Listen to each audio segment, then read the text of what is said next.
민주당 전당대회 돈봉투 의혹을 수사하고 있는 검찰은 송영길 전 대표가 내일 출석한다고 해도 조사는 이뤄지지 않을 거라고 선을 그었습니다.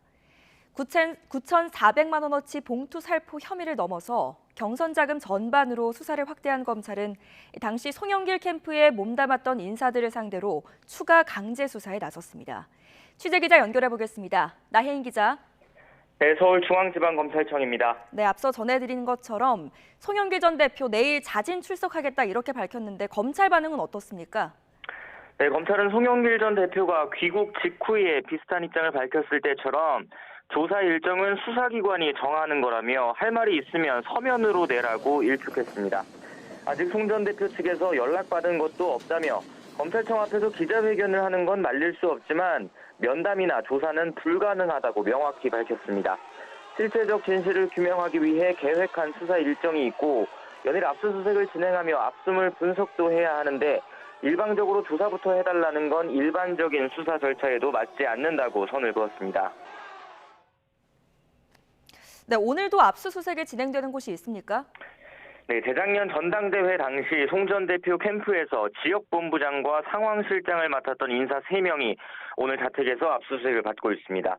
검찰은 당시 경선 자금이 어떻게 조달되고 운용됐는지 파악할 여러 회의 자료나 보고 자료를 추가로 확보하는 것으로 전해졌습니다. 앞서 캠프 지역본부장이나 상황실장들은 돈봉투 수수자로 지목되기도 했는데 검찰은 이번 압수수색은 수수자 수사와는 별개라고 설명했습니다.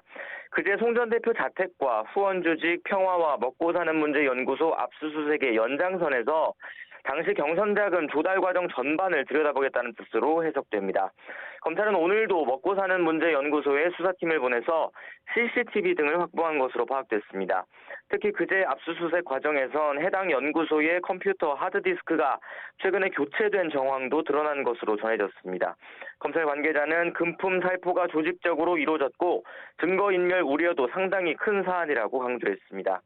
현재 검찰은 송 전 대표가 기존 9,400만 원어치 봉투 살포의 공모한 혐의와 함께 외곽 후원 조직인 먹고사는 문제 연구소 기부금을 경선 자금으로 동원했을 가능성을 들여다보고 있습니다. 실제 해당 연구소 직원들이 송 전 대표 경선 캠프에서 다수 활동했고 특히 양쪽의 회계 업무를 함께 담당했던 직원 박모 씨는 최근 송 전 대표가 머물던 프랑스 파리에도 다녀온 것으로 알려졌습니다. 하지만 송 전 대표 측은 박 씨뿐만 아니라 여러 사람이 이번 수사 전에 프랑스 단체 관광을 갔던 거라며 마치 사전에 무슨 모의라도 한 것처럼 몰아가는 건 유감이라고 했습니다.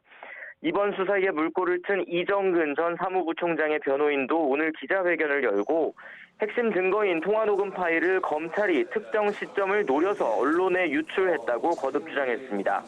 또 검찰이 지난해 말부터 이 전 부총장을 변호사 없이 수십 차례 불러서 돈봉투 의혹을 캐물었다고 주장했습니다. 이에 검찰은 방대한 녹취를 분석하고 관련자를 조사하는 과정에서 시점을 조절한다는 건 불가능하다며 녹음 파일 유출 의혹은 사실 무근이라고 거듭 일축했습니다.